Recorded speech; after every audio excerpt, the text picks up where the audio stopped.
if you tell me whether you want to do devolution of power first. So we'll do and devolution of power first. Yeah, we'll do devolution of power. Okay. No, there are so many issues day to day. Below, let's do this. Now we have agreed, no?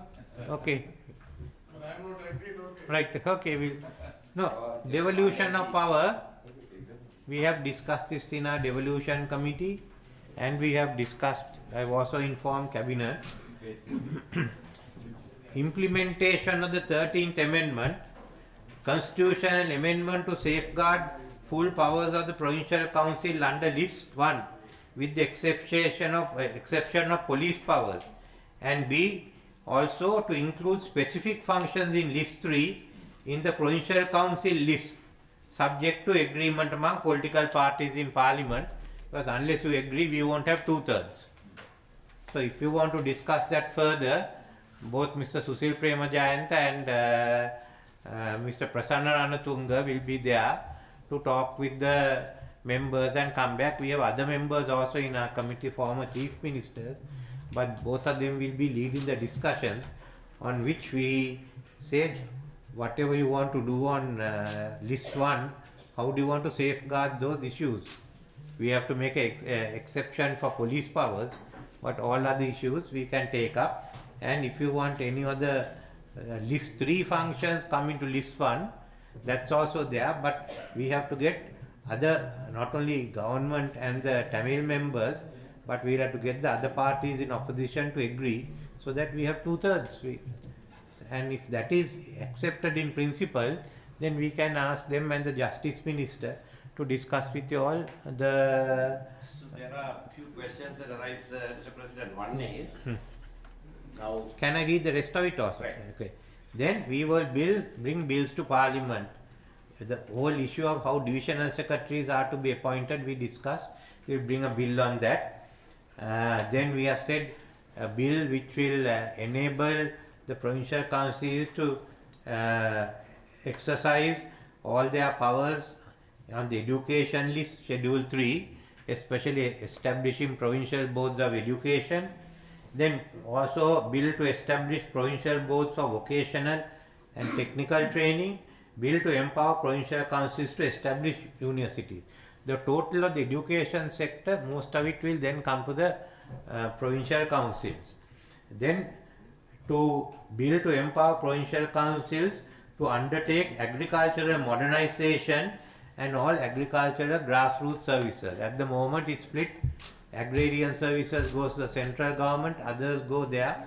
So let's have one bill which goes there, and the central government makes national policy. Then how it is to be implemented in different provinces, you have to make out. For instance, tea is utterly relevant to Northeast or NCP. So you've got to decide on those. This will bring immediately need for development. A bill to establish provincial tourism promotion boards. I think each area, and then we should have local committees below that. Then under the Industrialization Act, any industry with over ₹1 million is of national importance, we'll bring it to 250 million rupees. So all the small and medium enterprises will get covered by the provincial councils, and a bill to establish the district development councils. Last one, some of the subjects and functions devolved to the provincial councils are still administered under the central government. Legislation may be required to ensure that such subjects come under the purview of the provincial councils. That issue, also identifying it, can be done by with the 3 ministers. So that is the first part on the devolution. Second was what are the plans for development. We have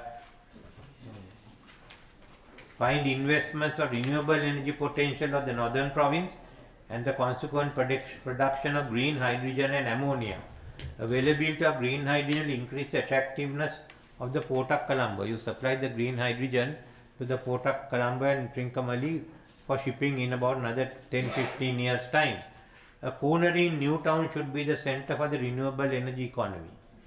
Water for the North program, we have the Poonakarin tank, Rio for Jaffna, the small tanks renewal program. I've also been asked about the giant tank. I said if we can bring giant tank and Malwa to a also into this scheme because the Lower Malwatuwa is a part of the northern province. These are 10-year plan, development of the KK Harbour, development of the Vaunia and Palali airports. If Trincomalee develops, we have to also develop the Vaunia airport as a backstop. Ferry service connecting northern province and South India. We want to have investment promotion zones in KKS, Paranthan and Mankulam. There will be tourism in the north. One is developing tourism in the northern province, Jaffna, Mannar, developing cruise tourism including the Mannar Fort, the islands, the KKS port and Vadamarachi, promotion of coconut cultivation in Vanni, promoting Jaffna as a university town.